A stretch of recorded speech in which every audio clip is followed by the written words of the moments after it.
দুলা ভাইয়ের একটা গুণাবলী কি, কথা দিলে কথা না।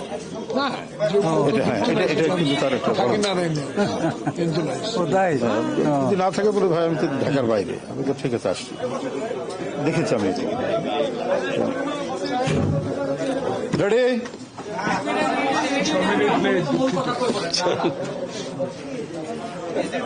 জি, মৃদু সত্যপ্রভা, হ্যাঁ কিছুটা, কিছুটা আক্রান্ত।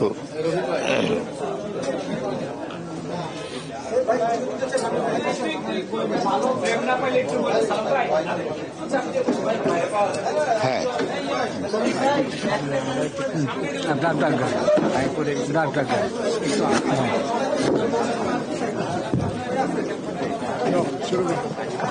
বলু করে আমি শুরু করছি।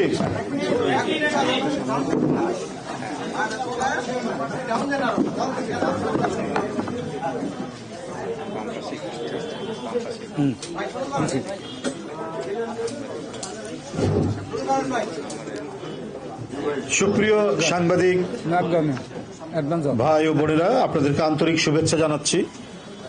আপনারা আমাদের দলের আজকের এই সংবাদ বিবরণীর অনুষ্ঠানে আমন্ত্রণে যথাসময়ে উপস্থিত হয়েছেন, এই জন্য আপনাদের প্রতি জানাচ্ছি দলের পক্ষ থেকে শুভেচ্ছা এবং কৃতজ্ঞতা।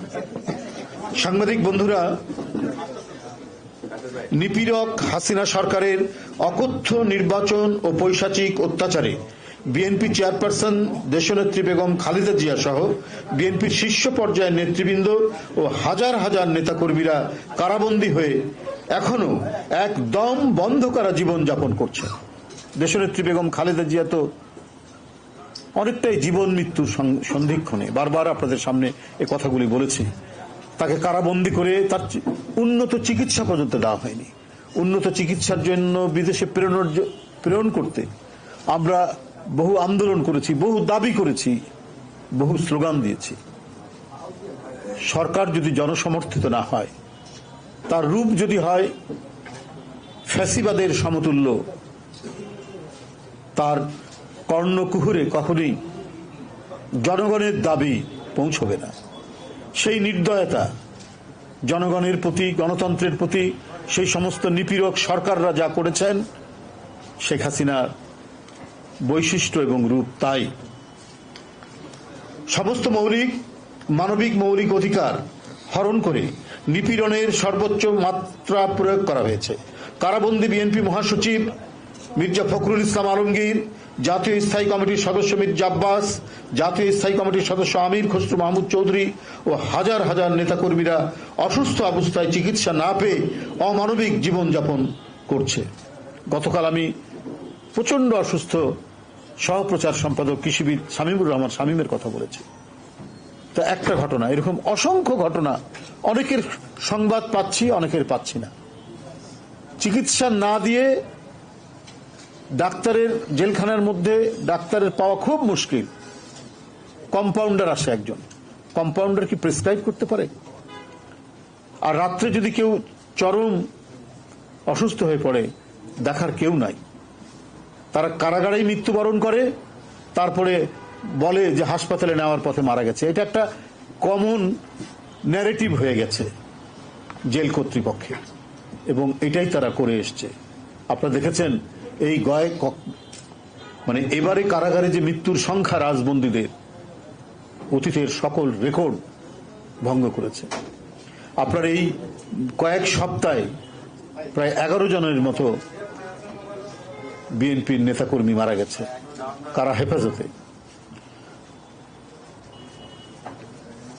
বাংলাদেশের গণতন্ত্রকামী বিরোধী দল সহ আন্তর্জাতিক অধিকার গ্রুপ এবং গণতান্ত্রিক বিশ্ব বাংলাদেশের বিরোধীদের উপর সরকারি নিপীড়নের বিরুদ্ধে সোচ্চার হলেও রক্তপিপাসু ফ্যাসিস্ট সরকার সেগুলোকে ভ্রুক্ষেপ করছে না। কয়েক সপ্তাহ কারা হেফাজতে মৃত্যুর সংখ্যা সর্বোচ্চ, হিটলারের কনসেন্ট্রেশন ক্যাম্পের দুর্বিষহ উৎপীড়নের সাথে কেবল শেখ হাসিনার কারাগারের মিল পাওয়া যায়। আমি অবিলম্বে বিএনপির চেয়ারপারসন ও সাবেক প্রধানমন্ত্রী দেশনেত্রী বেগম খালেদা জিয়া, মির্জা ফখরুল ইসলাম আলমগীর, মির্জা আব্বাস, আমির খসরু চৌধুরী,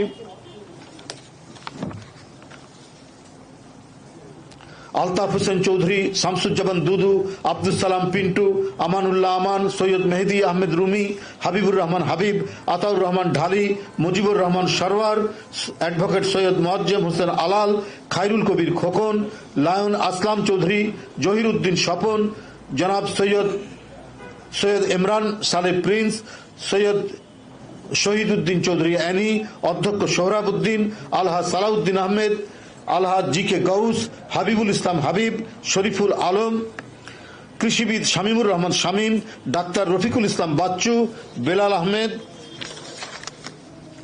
কাজী আবুল বাশার, আবু সাইদ চাঁদ, সাইয়েদুল ইসলাম বাবুল, যিনি গাজীপুরের সেক্রেটারি ছিলেন, আমাদের নির্বাহী কমিটির সদস্য, শেখ রবিউল আলম রবি, আপনারা সবাই তাকে চেনেন, সবাই জাতীয় নির্বাহী কমিটির সদস্য, আবুল হোসেন খান, হাবিবুর রশিদ হাবিব, হাবিব কি আরে না, এটা ভুল হয়ে গেছে, ও ওটা হাবিবুল ইসলাম হাবিব হবে, সাতক্ষীরার আমাদের সম্পাদক, আমাদের কেন্দ্রীয় সম্পাদক, ফজলুর রহমান খোকন, আমাদের ছাত্র দলের সাবেক সভাপতি, জাতীয় নির্বাহী কমিটির সদস্য, সাইফুল ইসলাম পটু, সদস্য জাতীয় নির্বাহী কমিটি। আমি শুধু জাতীয় নির্বাহী কমিটি বললাম, আমি গতকাল এবার জেলা মহানগরের শুধু প্রেসিডেন্ট সেক্রেটারি, সদস্য সচিব আমিনুল হক, সদস্য সচিব ঢাকা মহানগর উত্তর বিএনপির রফিকুল আলম মজনু, সদস্য সচিব ঢাকা মহানগর দক্ষিণ বিএনপি, তানভীর আহমেদ রবিন, ভারপ্রাপ্ত সদস্য সচিব ঢাকা মহানগর দক্ষিণ বিএনপি, মিয়া নুরুদ্দিন অপু, সাবেক এমপি প্রার্থী, বিএনপি ধানের শীষের প্রার্থী, সাইফুল আলম নীরব, সাবেক সভাপতি কেন্দ্রীয় যুবদল, আব্দুল মুন্নাইম মুন্না, বর্তমান সাধারণ সম্পাদক কেন্দ্রীয় যুবদল, এস এম জাহাঙ্গীর, সাবেক সহসভাপতি কেন্দ্রীয় যুবদল, সভাপতি ঢাকা মহানগর উত্তর যুবদল, আমির এজাজ খান, সভাপতি খুলনা জেলা বিএনপি, অ্যাডভোকেট দুলাল হোসেন, সভাপতি দিনাজপুর জেলা বিএনপি, গুলজার হোসেন, আহ্বায়ক জয়পুরহাট জেলা বিএনপি, শেখ ফরিদউদ্দিন বাহার, আহ্বায়ক ফেনী জেলা বিএনপি, মনিরুজ্জামান ফারুক, আহ্বায়ক বরিশাল মহানগর বিএনপি, বাইজিদ হোসেন পলাশ, সদস্য সচিব নওগাঁ জেলা বিএনপি, মাহমুদুর নবী টিটুল, সদস্য সচিব গাইবান্ধা জেলা বিএনপি, লাবলু গাজী, সদস্য সচিব ফিরোজপুর জেলা বিএনপি, ইকবাল হোসেন ফরহাদ, সাধারণ সম্পাদক টাঙ্গাইল জেলা বিএনপি, মঞ্জুর এলাহি, সদস্য সচিব নরসিংদী জেলা বিএনপি, আবু ইউসুফ টিপু, সদস্য সচিব নারায়ণগঞ্জ মহানগর বিএনপি, মাহফুজুন নবী ডন, সদস্য সচিব রংপুর মহানগর বিএনপি, খন্দকার মাকসুদুর রহমান মাসুদ, সদস্য সচিব পাবনা জেলা বিএনপি, সিরাজুল আসলাম, সদস্য সচিব ব্রাহ্মণবাড়িয়া জেলা বিএনপি, এ কে কিবরিয়া স্বপন, সদস্য সচিব ফরিদপুর জেলা বিএনপি, হজরত আলী, সাধারণ সম্পাদক শেরপুর জেলা বিএনপি, মনিরুল ইসলাম, সাধারণ সম্পাদক নড়াইল জেলা বিএনপি, আমজাদ হোসেন, সাধারণ সম্পাদক মেহেরপুর জেলা বিএনপি, ইউনুস মৃধা, যুগ্ম আহ্বায়ক ঢাকা মহানগর উত্তর বিএনপি, ইউসুফ বিন জলিল মির্জা কালু, সহসভাপতি কেন্দ্রীয় যুবদল, গোলাম মাওলা শাহীন, সাবেক সহসভাপতি ঢাকা মহানগর দক্ষিণ যুবদল ও সহ সাধারণ সম্পাদক কেন্দ্রীয় যুবদল, আজিজুর রহমান মুসাব্বির, সাবেক সাধারণ সম্পাদক ঢাকা মহানগর উত্তর স্বেচ্ছাসেবক দল, খুরশেদ আলম সোহেল, সভাপতি ঢাকা বিশ্ববিদ্যালয় ছাত্রদল, পাভেল শিকদার, সভাপতি ঢাকা মহানগর দক্ষিণ ছাত্রদল।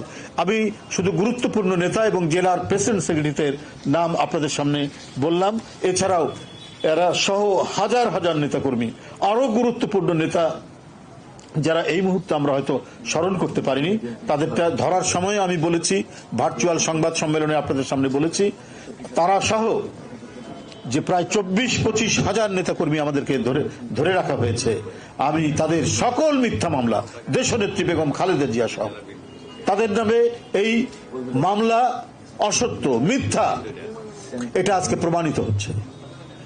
মহাসচিব সহ নেতৃবৃন্দের নামে যে এটা মিথ্যা, এদেরকে ধরে রেখে মানে সরকার চেয়েছে ইয়ে করার জন্য, কি বলে তার এই একচেটিয়া নিজেদের মধ্যে নিজেদের যে নির্বাচন আমির আমির নির্বাচনটা নিশ্চিত করার জন্য। তাদের সাবেক কৃষিমন্ত্রী এটা বলেছে, এটা শুধু আমাদের বক্তব্য নয়, ডক্টর আব্দুর রাজ্জাক বলেছেন। তাদের বার্গেনিং করার জন্য তাদেরকে ধরে নেওয়া হয়েছে। সবাই যদি মেনে নিত না আমরা সরকারের নির্বাচনে যেতে রাজি আছি, তাহলে তাদেরকে গ্রেপ্তার করতো না। এটাই হচ্ছে শেখ হাসিনার পরাজয়। শেখ হাসিনা বিএনপিকে ভাঙতে পারেননি। শেখ হাসিনা বিএনপির নেতা কর্মী তৃণমূলের তাদেরকে ভাগাতে পারেননি। এটাই শেখ হাসিনার পরাজয়। তিনি জনগণকে ভোট কেন্দ্রে নিয়ে যেতে পারেননি। আর এটাই হচ্ছে জাতীয়তাবাদী শক্তির প্রতিনিধিত্বকারী প্রতিষ্ঠান বাংলাদেশ জাতীয়তাবাদী দলের বিজয়, জনগণের বিজয়। জনগণ এই ফ্যাসিস্ট সরকারের ভোট কেন্দ্রে যায়নি। বন্ধুরা, বিরোধীদের উপর বুলডোজার চালানোর পর নজিরবিহীন উদ্ভট দামি নির্বাচনের মধ্যে দিয়ে বাংলাদেশে চালু হয়েছে এক ব্যক্তির শাসন ব্যবস্থা। গোটা বাংলাদেশ এখন তার হাতে জিম্মি হয়ে গেছে। উত্তর কোরিয়া মডেলের এই নির্বাচনে শেখ হাসিনা ছিলেন নিজেই নিজের প্রতিদ্বন্দ্বী। কেউ ডামি, কেউ মনোনীত, কেউ নৌকা, কেউ ভোট জমাতে হায়ারকৃত, সবাই তার প্রার্থী। কোন আসনে কে পাস কে ফেল সব তার হাতে পূর্ব নির্ধারিত। 28% থেকে 41% ভোট কাউন্ট করার ফর্মুলাও তার। কিন্তু আবার ওই নির্বাচন কমিশনের সচিবের তিনি অন্যমনস্ক হয়ে যখন তার আরেক কলিগের সাথে কথা বলছেন, আপনাদের এরকম সাংবাদিকদের সমস্ত মাইক্রোফোনগুলো সেখানে ছিল, সব জানাজানি হয়ে গেছে, গোটা দেশবাসী জানে, সারা জাতি জানে, আন্তর্জাতিক সম্প্রদায় শুনে ফেলেছে যে ডিসিদের কাছে আগেই পাঠানো হয়েছে কাকে পাস করানো হবে, কাকে ফেল করানো হবে। সচিব সাহেব বলছেন এখন বাড়িতে গিয়ে ঘুমাতে হবে, সবই তো ঠিক করা আছে। এরপরে এই লজ্জাহীন আওয়ামী সরকার, তার নেতারা যখন কথা বলেন তখন মনে হয় এরা কতখানি বিবেক বিকৃত মানুষ হিসাবে তারা নিজেদেরকে রাজনীতিবিদ বলে দাবি করে। বন্ধুরা,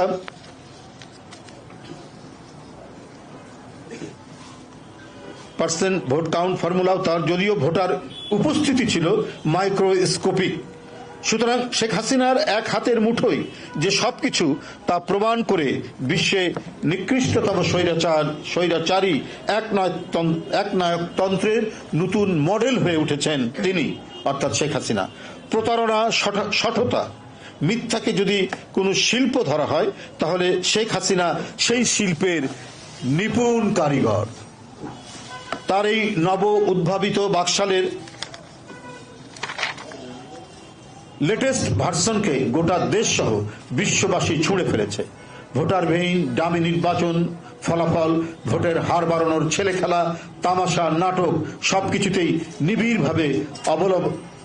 নিবিড়ভাবে অবলোকন করেছে সমস্ত পৃথিবীবাসী, মিডিয়া, সরকার এবং পর্যবেক্ষকগণ। গণতান্ত্রিক বিশ্ব থেকে কঠোর ভাষায় এই দামি ভোট, দামি সরকার বাতিল করে নতুন নির্বাচনের দাবি উচ্চারিত ও জোরদার হচ্ছে। বিশ্বের সমস্ত খ্যাতিমান পত্রপত্রিকা অনলাইন ভিজুয়াল মিডিয়া ভোট বর্জনের এই তথাকথিত নির্বাচনের নামে কি কেলেঙ্কারি ঘটিয়েছে একনায়ক শেখ হাসিনার মাফিয়া চক্র তা প্রামাণ্য চিত্র সহ তুলে ধরেছে প্রায় প্রতিদিন। সেখানেও শেখ হাসিনা যে বাংলাদেশের একদলীয় শাসন থেকে একনায়কতন্ত্র প্রতিষ্ঠা করেছেন তা তুলে ধরে জনগণের সামনে কি ভয়ঙ্কর বিপদের মুখে ফেলে চলেছেন তার আশঙ্কা ব্যক্ত করা হচ্ছে। যুক্তরাষ্ট্রভিত্তিক আন্তর্জাতিক মানবাধিকার সংগঠন হিউম্যান রাইটস ওয়াচ সহ বিশ্বের প্রায় সমস্ত মানবাধিকার সংগঠন, অস্ট্রেলিয়ার প্রভাবশালী সিনেটর ডেভিড সুব্রিজ সহ বিভিন্ন দেশের কূটনীতিক, রাজনৈতিক প্রভাবশালীরা শেখ হাসিনার নির্বাচনকে কারচুপিপূর্ণ নির্বাচন বাতিল করে বাংলাদেশে রাজনৈতিক বন্দীদের মুক্তি দিয়ে নতুন করে জাতীয় নির্বাচন অনুষ্ঠানের আহ্বান জানিয়েছে। সুতরাং তামাশার নির্বাচন বাতিল ও রাজবন্দীদের মুক্তির দাবি এখন আন্তর্জাতিক অঙ্গনেও ধ্বনিত হচ্ছে। প্রিয় সাংবাদিক বন্ধুরা, রাষ্ট্রের হাজার হাজার কোটি টাকা খরচ করে ডামি প্রধান নির্বাচন কমিশনার দিনের বেলায় ঘুমিয়ে থেকে নির্বাচনের নামে যেই সংসদের জন্ম দিয়েছেন, আগামীতে দেশে জনগণের ভোটে জনগণের কাছে জবাবদিহিতামূলক সরকার গঠিত হলে জনগণের কাছে প্রতিটি টাকার হিসেব দিতে হবে।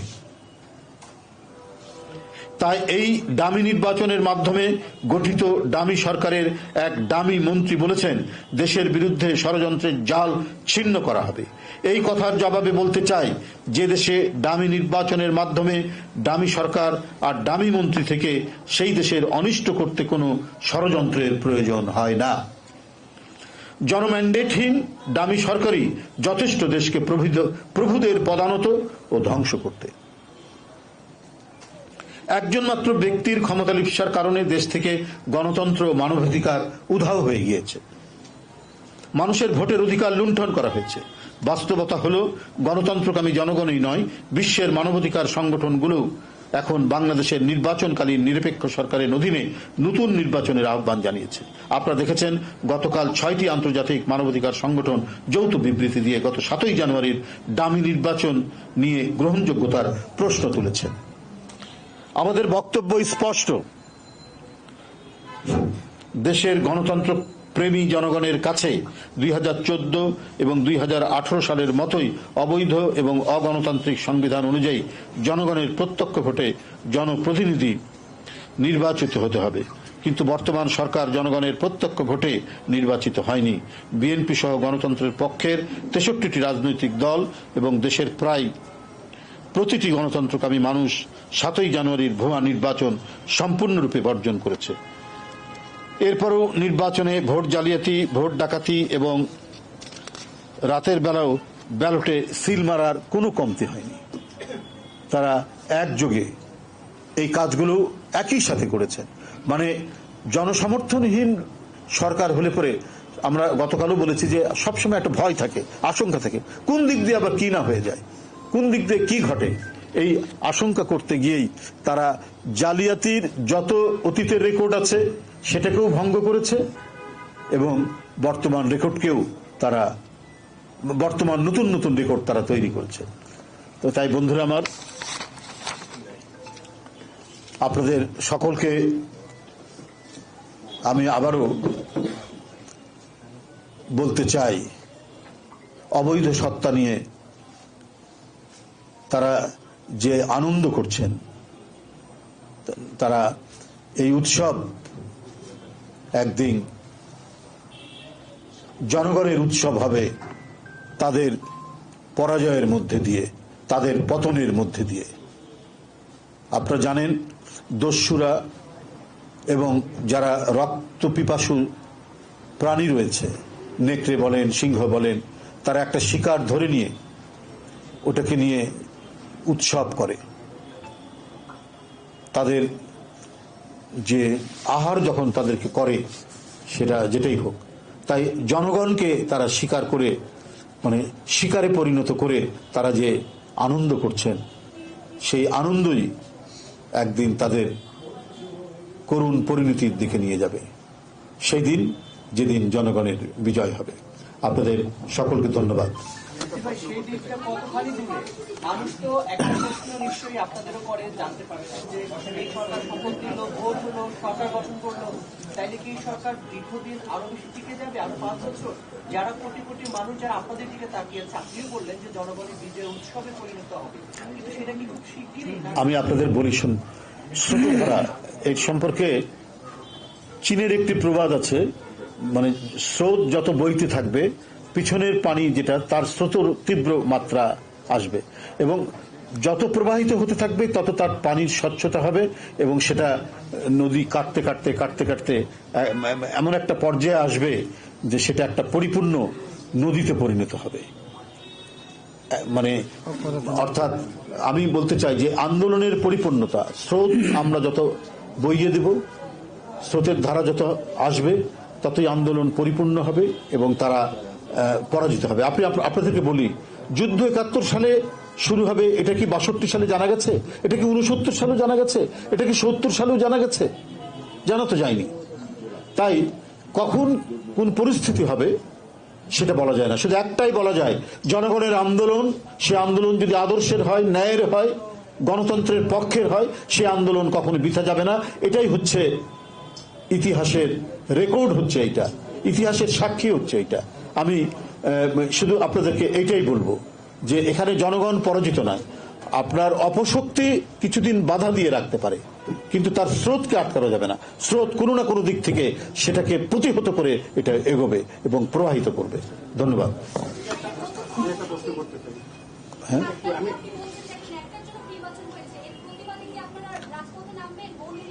নিশ্চয়ই, অবশ্যই। আমাদের নানা কর্মসূচি, আমাদের নেতৃবৃন্দ প্রায় প্রতিদিন বসছেন, সমস্ত কি বলে যে কর্মসূচি তারা ঠিক করে আবার আপনারা ইয়ে করবেন। আমরা এখনো আমরা মানে কর্মসূচির মধ্যেই আছি, আন্দোলনের মধ্যেই আছি। হ্যাঁ, বলুন আপনি।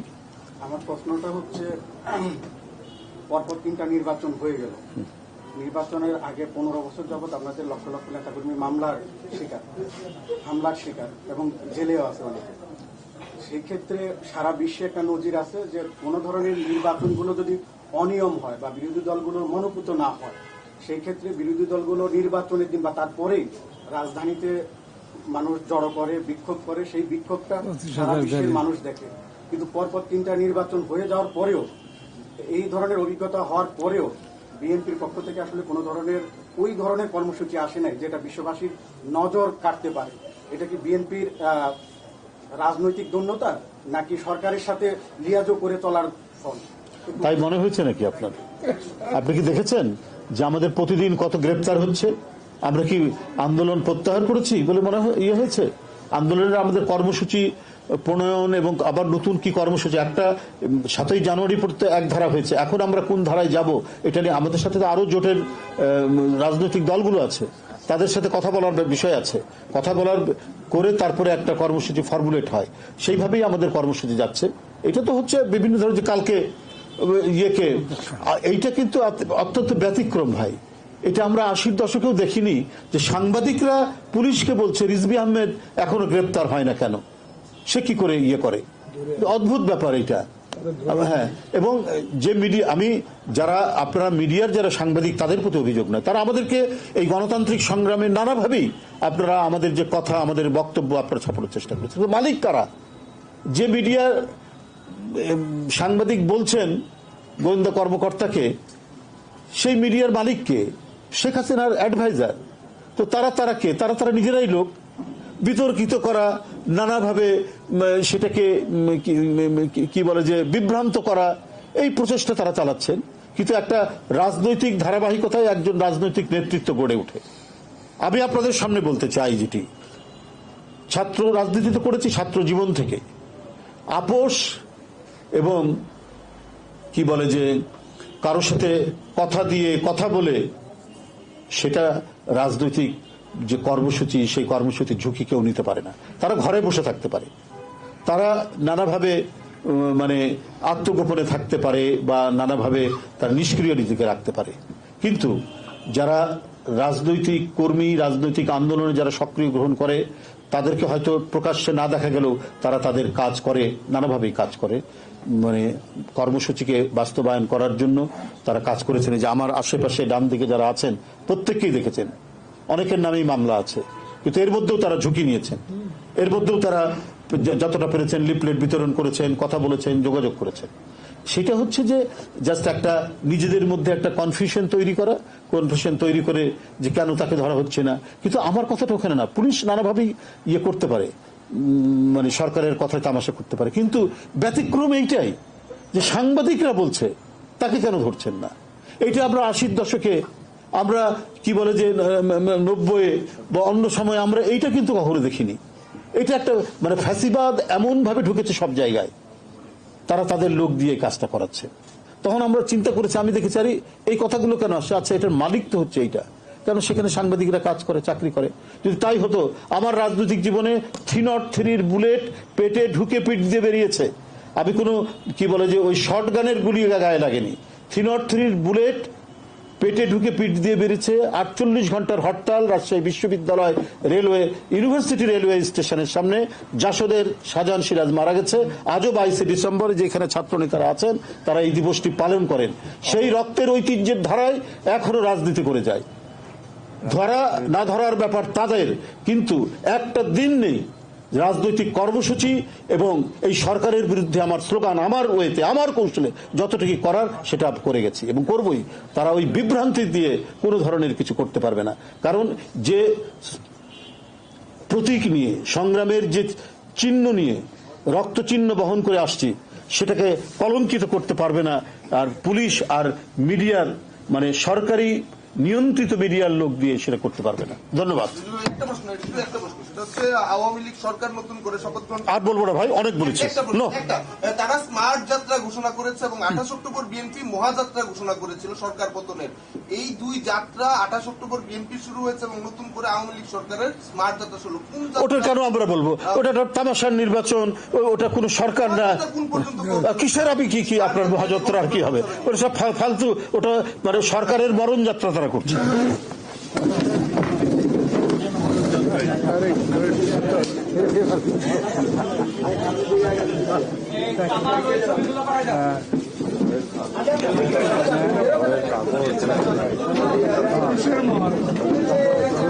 আমাদের শুরু হবে।